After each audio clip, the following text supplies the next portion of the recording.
Já são 5 meses de baixa no mercado cripto, 5 meses vermelhos consecutivos, e março pode ser o 6º mês de baixa. Por mais inesperado que isso possa parecer, nós já tivemos um outro momento na história que a gente teve 6 meses vermelhos no mercado do Bitcoin. E o que aconteceu depois?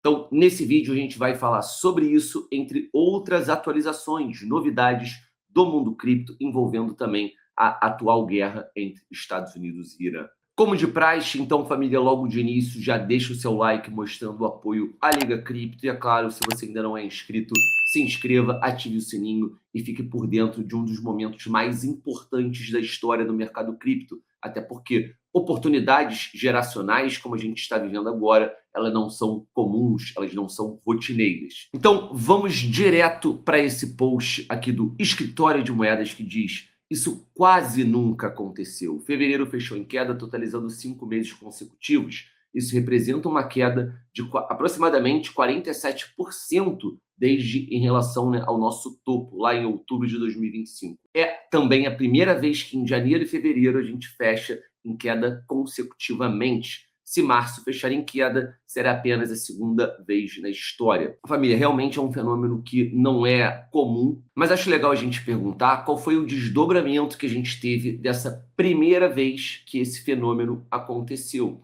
E nesse post seguinte aqui do Ash Crypto, a gente tem que a primeira vez que a gente viu isso foi em 2018, 2019. Nesse período de agosto de 2018 até janeiro de 2019. Depois disso, o Bitcoin registrou 5 candles positivos consecutivos e subiu 308%, de $3.400 para $14.000 na época. Se o Bitcoin repetir essa história, o preço está perto de atingir o fundo do poço após 5 meses de queda e poderemos ver uma grande reversão nos próximos meses. Então, vamos com calma, sem antes prever grandes reversões. Por que as pessoas estão imaginando isso? Será que é somente uma recorrência do que aconteceu lá atrás? Ou a gente tem mais indícios do que pode estar se preparando? E dentro da resposta aqui do post que a gente está analisando, a gente tem um comentário bastante interessante do Twitter do CryptoOpus, que diz o seguinte: 5 meses consecutivos de queda, mas ninguém pergunta por que a oferta de stablecoins continua atingindo máximas históricas durante essa crise.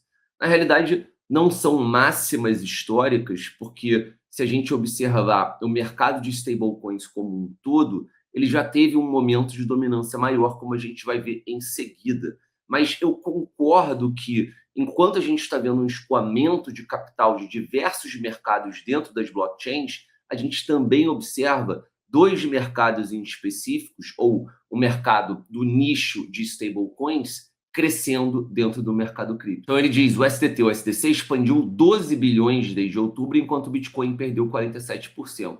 Isso não é um comportamento de capitulação, isso é capital parado, aguardando oportunidades de entrada. E aí eu concordo. Inclusive, era algo que eu já tinha trazido aqui no canal num vídeo antigo, como um alerta. Então, eu comentei em relação a essa resistência e que, se esse rompimento ocorresse, a gente regressaria para patamares anteriormente vistos em um momento de crise. E é exatamente isso que a gente vive. Não uma crise estrutural, uma crise fundamental, mas uma crise mercadológica. A gente tem o medo e a incerteza espalhada pelos mercados e isso, obviamente, impacta ainda mais os mercados de risco. Agora, família, para a gente falar um pouco em relação ao conflito especificamente e como isso pode ter uma relação com cripto, tem esse vídeo aqui do Cashew Nate, tá? O Twitter dele está aparecendo aqui na tela. Eu vou deixar o vídeo rodando, ele está com legendas em inglês, mas vocês podem assistir depois, né, com calma. Eu só queria passar ali um breve resumo. Então, quem aparece aqui, essa senhora, ela se chama Catherine Austin Fitts,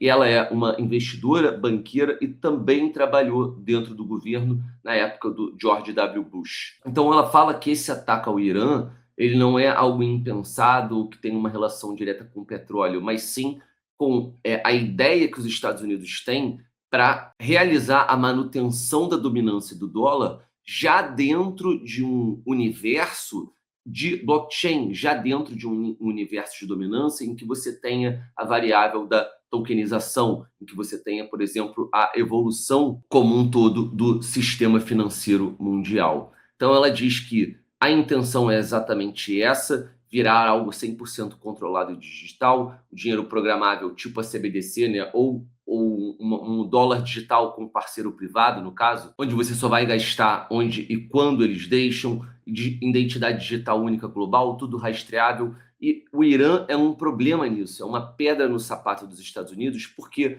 ele sai desse esquema. Ele, por exemplo, vende muito petróleo para a China e outros sem usar o dólar, sem passar pelo sistema ocidental. Isso é chamado de leakage, ou vazamento. Dinheiro e recursos escapam do controle total dos grandes bancos centrais. Então, para implementar esse sistema novo sem furos, ele precisa fechar esses vazamentos. Por isso, a pressão de guerra no Irã e em países, né, do BRICS que fazem parecido. E esse plano ele seria ideal do olhar dela, porque enquanto todo mundo olha para o Oriente Médio e discute a guerra, o que realmente está rolando seria a tokenização de quase tudo. O Larry Fink, que é chefe da BlackRock, fala abertamente desde dezembro de 2023 e 2025 que ele quer tokenizar de 100 a 300 trilhões de ativos globais rápido em uma plataforma única.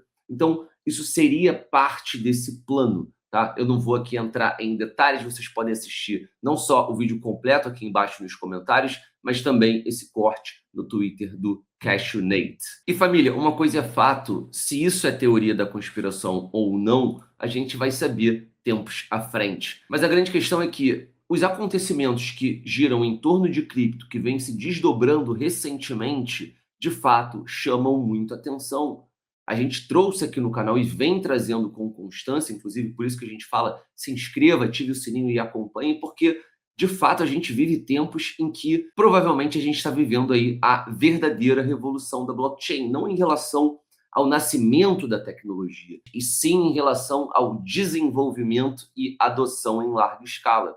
E aí você tem a BlackRock comprando ações da empresa MetaPlanet, que é nada mais, nada menos, né, como a empresa conhecida como a MicroStrategy japonesa, que também se alavanca por meio de compras de Bitcoin. Então, é um indício de direcionamento muito claro. E olha essa bomba, no bom sentido, obviamente, que caiu sobre o mercado recentemente. A lendária investidora Cathie Wood, gestora ali da ARK Invest, acaba de revelar uma notícia bombástica. Ela afirma que o presidente Trump aprovará isenção de impostos sobre ganhos de capital em pagamentos com Bitcoin ainda esse ano, tá? Será antes das eleições de meio de mandato. Então, independente de teorias de conspiração, é realmente impressionante observar que, mesmo com conflitos globais, como a gente teve aqui na Rússia e Ucrânia, a gente tem aqui, também estou colocando mais uma setinha, quando Israel e Irã iniciaram um novo conflito, a gente tem turbulência nos mercados, momento de queda, mas o mercado tende a se recuperar e, aqui no caso, seguiu o seu caminho para bear market e, nesse caso aqui atrás, seguiu o seu caminho para mais uma alta histórica, mais uma máxima naquela época. Então, todo mundo concorda que o momento do mercado ele é muito mais bearish, a tendência em relação ao ciclo em que a gente vive, ela é de baixa, mas a gente também não pode desprezar que a gente vem de um período muito extenso de baixas consecutivas. A gente está falando de quase 6 meses do Bitcoin fechando no vermelho. E isso não tende a se prolongar, pelo menos a gente nunca teve 7 meses de baixa no mercado cripto. Aí sim, isso seria inédito.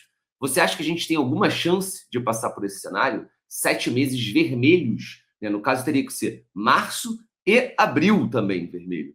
Eu acho improvável. Mas deixa aí a sua opinião. E como eu ia dizendo, é de fato impressionante, independente de teorias de conspiração ou se não é conspiração, como que esses gigantes vêm se comportando em um dos momentos de maior medo da história. Não só esses gigantes, o famoso smart money, mas também as baleias dentro do mercado, que vem acumulando mais uma vez a níveis impressionantes. Bom, é isso, família. Da minha parte é só. Bitcoin agora em 65.800, enquanto eu vou finalizando esse vídeo. Mais tarde tem live do Rodrigão, tá? Trazendo ação completa do Bitcoin, tudo que você pode esperar para essa semana, além das principais novidades que vão acontecer ao longo desse dia. E para fechar, sempre lembrando, nós temos a nossa comunidade no Discord, uma parte 100% gratuita e outra exclusiva para o nosso clube de membros, que vem reformulado, e, é claro, a nossa parceira Bybit, sempre com promoções que estão na descrição desse vídeo, como, por exemplo, o Carnaval Bybit, que vem distribuindo prêmios somente, por exemplo, com gastos do cartão que você já utilizaria. Então, confira a promoção aqui na descrição. Eu vou ficando por aqui.